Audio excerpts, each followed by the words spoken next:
আসসালামু আলাইকুম প্রিয় খামারি ভাই বোনেরা। পাঁচশো মুরগি ব্রুডিং সেটআপ কিভাবে তৈরি করবেন এবং কতটুকু জায়গা নিয়ে ব্রুডিংটা তৈরি করবেন। পাঁচশো মুরগির ব্রুডিং সেটআপের জন্য আপনারা প্লেন শিট নেবেন 25 ফুট লম্বা।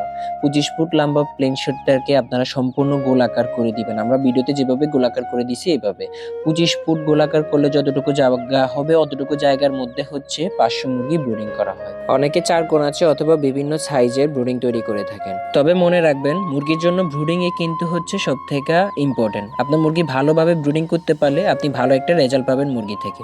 তাই আদর্শবান ব্রুডিং গোলাকার ব্রুডিং। তারপরে আপনারা গোল বৃত্তের ভিতরে 2 ইঞ্চি পরিমাণ ভার করে তুষ ঢেলে দিবেন। সম্পূর্ণ তুষটাকে সমানভাবে বিছিয়ে দিবেন। বিছিয়ে দেওয়ার পরে আপনারা এটার উপরের মধ্যে পেপার বিছাবেন।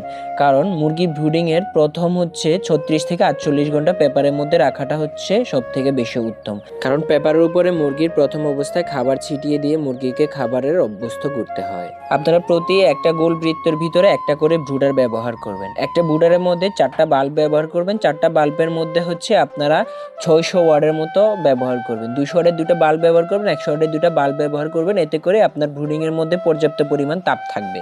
অবশ্যই আপনারা ব্রুডারের মধ্যে কন্ট্রোলার ব্যবহার করার চেষ্টা করবেন, কারণ কন্ট্রোলার ব্যবহার করলে যারা নতুন তারা তাপ কন্ট্রোল করার জন্য আপনাদের জন্য সব থেকে বেশি সুবিধাজনক হবে। কন্ট্রোলারের মধ্যে তাপ কম উঠলে সেক্ষেত্রে আপনারা লাইটের ওয়াটগুলো বাড়াই দিলে আপনারা অটোমেটিকলি ঠিক হয়ে যাবে। সেক্ষেত্রে যারা নতুন তারা অবশ্যই ব্রুডারের মধ্যে কন্ট্রোলার ব্যবহার করার চেষ্টা করবেন, সেক্ষেত্রে আপনাদের জন্য ভালো হবে। আর ঠিক আপনারা এভাবে একটা আদর্শবান ব্রুডিং তৈরি করে নিতে পারবেন। এভাবে ব্রুডিং করলে ইনশাল্লাহ আপনার বাচ্চাগুলা ক্ষতিগ্রস্ত হবে না, সব ব্রুডিংগুলো ঠিকঠাক হবে।